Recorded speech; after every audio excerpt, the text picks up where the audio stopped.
mangsa serangan bergelimpangan di lantai hospital.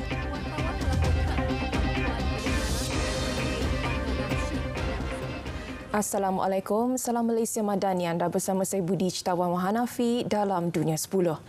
Perkembangan peperangan di Gaza. Angka korban akibat serangan rejim Israel kini meningkat melebihi 18,200 mangsa. Kementerian Kesihatan mengesahkan setakat ini 18,205 nyawa terkorban.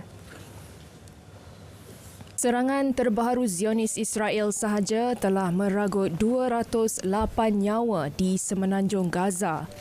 Manakala terlalu ramai mangsa yang tertimbus di bawah runtuhan dengan angkanya sukar dipastikan. Di tebing barat pula, 275 terkorban pada 9 Disember. Semalam, tentera Zionis mengeluarkan satu lagi arahan untuk penduduk utara Gaza berpindah ke selatan. Kekejaman Israel berterusan dengan serangan udara bertalu-talu menyasarkan pelbagai kawasan di semenanjung Gaza. الذين استطاع المواطنون وسيارات الإسعاف انتشالهم من الأماكن المختلفة ولا زال العشرات موجود تحت الأنقاض وفي الشوارع لا تستطيع الطواقم المختصة الوصول إليها. Pesakit dan mereka yang cedera bergelimpangan di lantai hospital. Tiada rawatan dapat diberikan kepada mangsa dengan majoritinya merupakan kanak-kanak. Lebih kejam, ambulans menjadi sasaran serangan. Sementara itu di Jenin, tebing barat, 4 warga Palestin maut terkena serangan udara Israel. Kementerian Kesihatan berkata serangan turut menyasarkan kamp pelarian di kawasan berkenaan. Seorang lagi turut cedera di kejiranan Al-Sibad. Pengarah Hospital Jenin memaklumkan rakyat Palestin menjadi sasaran utama puak penjajah. Tentera Israel bertindak mengepung 3 hospital di kawasan sekitar. Dalam perkembangan berkaitan, Qatar memaklumkan usaha untuk mencapai gencatan senjata di semenanjung Gaza masih giat diteruskan. Perdana Menteri Sheikh Mohammed bin Abdul Rahman Al Thani yang juga Menteri Luar memaklumkan dialog merupakan kaedah terbaik untuk menangani konflik paling kompleks itu. Beliau mengkritik dui standard masyarakat antarabangsa yang gagal menghentikan serangan Zionis ke atas kawasan terkepung itu yang turut melebarkan jurang antara barat dan timur. Qatar bersama Mesir dan Amerika Syarikat menjadi pengantara perang Israel-Palestin membawa kepada pelaksanaan gencatan senjata selama seminggu hingga 1 Disember lepas. 2 pusat pemeriksaan tambahan yang dibuka membolehkan lebih banyak bantuan kemanusiaan memasuki Gaza. Lintasan Nesana dan Karim Abu Salim akan digunakan sebagai pusat tapisan sebelum bantuan dihantar melalui Rafah. Agensi Kemanusiaan PBB OCHA memberitahu hanya 100 trak bantuan dibenarkan memasuki Gaza setiap hari berbanding 500 trak sebelum perang tercetus.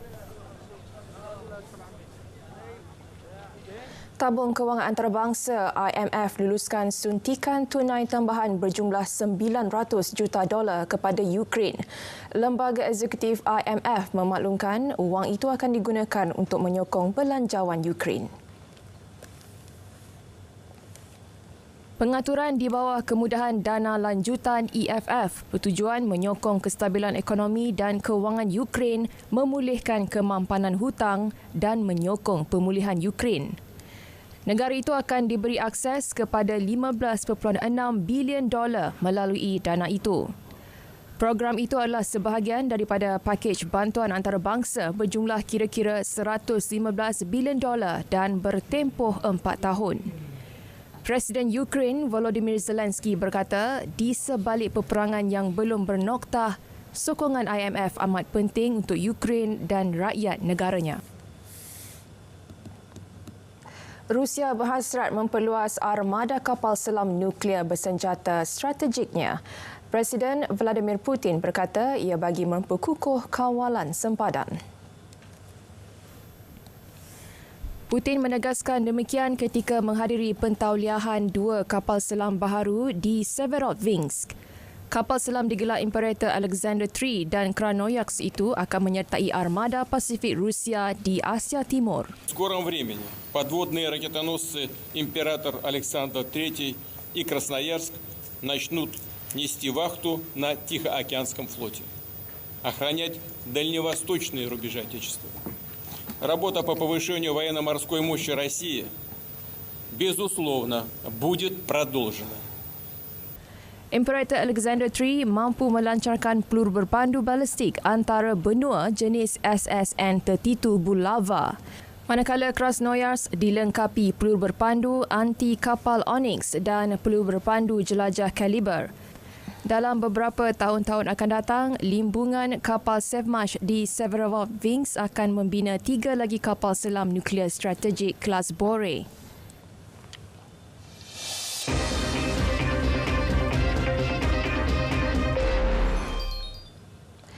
Presiden China Xi Jinping tiba di Hanoi, Vietnam untuk lawatan negara selama 2 hari.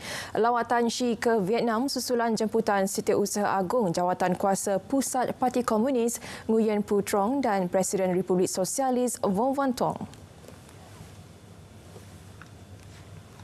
Ketibaan Xi disambut meriah oleh penduduk tempatan sepanjang jalan dengan mengibarkan bendera kebangsaan China dan Vietnam. Xi dijadual mengadakan perbincangan dengan Nguyen Phu Trong dan Vo Van Tong diikuti pertemuan dengan Perdana Menteri Vietnam Pham Minh Chinh dan Pengerusi Perhimpunan Kebangsaan Vuong Dinh Phu. Kedua-dua pihak akan membincangkan peningkatan hubungan China-Vietnam selain memberi tumpuan kepada 6 bidang utama. Ini merangkumi isu politik, keselamatan, kerjasama praktikal, sokongan awam, hal ehwal pelbagai hala dan isu maritim. Selain berbincang dalam usaha kerjasama strategik komprehensif antara kedua-dua negara. Rakyat Mesir keluar mengundi pada hari terakhir pilihan raya Presiden. Penyandang Presiden Abdel Fattah al-Sisi dijangka dipilih semula buat penggal ketiga. Undian dibuka pada Ahad lalu dan berlangsung selama 3 hari hingga hari ini. Pilihan raya tahun ini dibayangi perang Gaza dan krisis ekonomi yang teruk.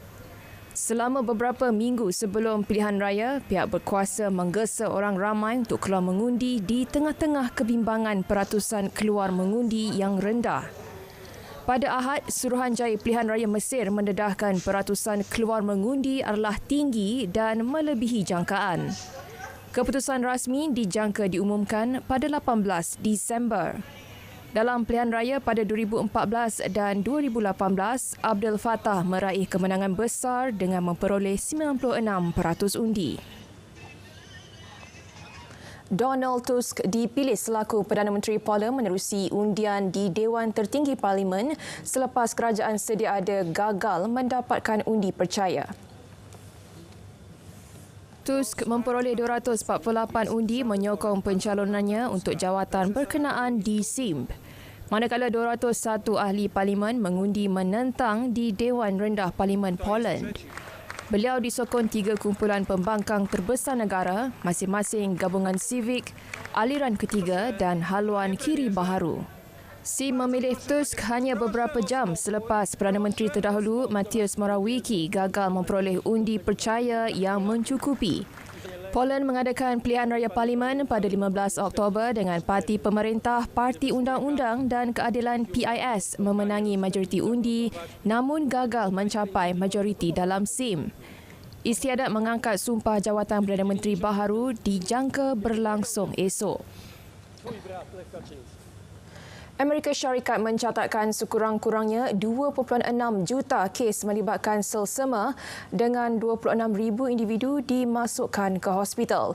Turut direkodkan 1,600 kematian. Menurut kajian mingguan Pusat Kawalan dan Pencegahan Penyakit Amerika CDC, influenza bermusim terus meningkat di kebanyakan kawasan dengan bahagian tenggara dan selatan tengah mencatatkan kes tertinggi. Sementara itu, angka kemasukan ke hospital setiap minggu terus meningkat. 4 kematian berkaitan influenza melibatkan kanak-kanak dilaporkan pada minggu yang berakhir pada 2 Disember, menjadikan angka kematian membabitkan golongan itu mencecah 12 pada musim 2023-2024. CDC mengesyorkan kanak-kanak berusia 6 bulan ke atas mendapat suntikan vaksin influenza setiap tahun. Malaysia Aviation Group MAG tingkatkan kekerapan penerbangan kepada 248 penerbangan ke rangkaian domestik dan antarabangsanya. MAG berkata ia bagi memenuhi pertumbuhan permintaan terhadap perjalanan sehingga Mac 2024. Tambahan kekerapan yang ditawarkan Malaysia Airlines dan Firefly ini akan berlepas dari Terminal 1 KLIA, lapangan terbang Subang dan lapangan terbang antarabangsa Pulau Pinang.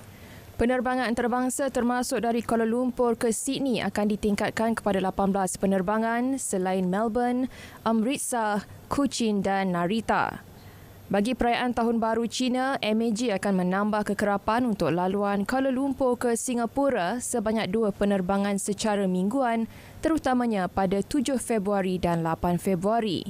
Sementara itu, bagi perjalanan domestik, Malaysia Airlines akan menambah penerbangan antaranya dari hub utamanya di Kuala Lumpur ke Sibu, Tawau dan Kuching secara mingguan.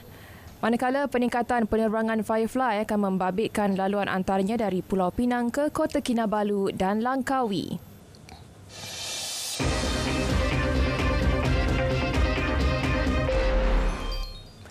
Kejohanan Hoki Piala Dunia Remaja Lelaki JWC edisi ke-7.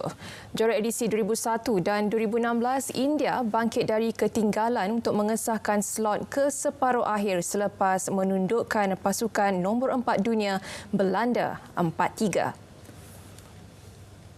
Belanda mendahului pada babak pertama menerusi pukulan sudut penalti Timo Bowers pada minit ke-5 disusuli jaringan Pepin van der Heyden pada minit ke-16. India bagaimanapun berjaya menyamai kedudukan menerusi gol padang Aditya Arjun Lalage pada minit ke-34 dan pukulan penalti Hundal Arijit Singh seminit kemudian. Belanda yang menyasarkan kejuaraan sulungnya mendahului semula apabila Olivier Hortensius menyempurnakan pukulan sudut penalti pada minit ke-44. Namun India kembali mengikat kedudukan 3-3 hasil gol padang Surab Anand Kushwaha pada minit ke-52 sebelum Uttam Singh menjaringkan gol kemenangan menerusi pukulan sudut penalti pada minit ke-57. Pasukan kendalian CR Kumar turut menampilkan pertahanan mantap apabila berjaya menahan 7 pukulan sudut penalti Belanda dalam 2 minit terakhir permainan.